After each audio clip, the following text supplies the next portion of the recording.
तेजश्री सूर्यवंशी आमचा एक माती मोल एक फोरम आहे. याच्या मार्फत आम्ही माती तुमची कशी जिवंत करायची, मातीमध्ये सेंद्रिय पदार्थांचा वापर, सेंद्रिय खतांचा वापर तुम्ही वाढवायचा, रासायनिक खतांचा वापर कमी करायचा. आपल्या मातीमध्ये जे जीवजंतू राहत असतात, जसे आपल्याला व्यवस्थित अन्नधान्याची गरज असते तशी मातीला पण गरज असते. तर माती आपली कशी भुसभुशीत होणार, पिकांसाठी ती कशी चांगली राहणार, या सगळ्या गोष्टींचं मॉडेल्स आम्ही इकडे बनवलेले आहेत. तुम्ही बघू शकतात भारतामध्ये वेगवेगळ्या प्रकारच्या माती इकडे मिळतात. कोणत्या भागात कोणती माती हे सगळं आम्ही एक्सप्लेन केलं आहे. मातीचे पीएच, त्याच्यामध्ये येणारी पिकं हे सगळं दाखवलंय. त्यानंतर इकडे आम्ही मातीचे वेगवेगळे स्तर आहेत ते दाखवलेत.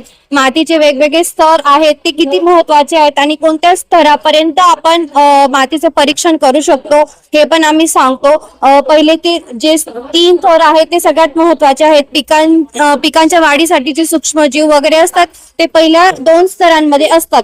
खालचे जे स्तर असतात ते काही कामाचे नसतात, त्याच्यामध्ये काही जीवजंतू वगैरे नसतात.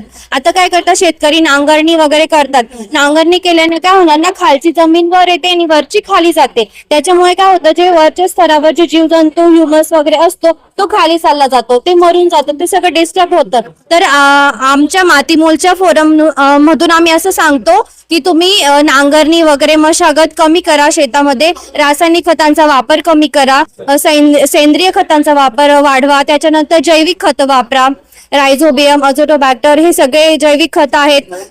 त्याच्यानंतर तुम्ही जीवामृत वगैरे अशी खत वापरा. धन्यवाद.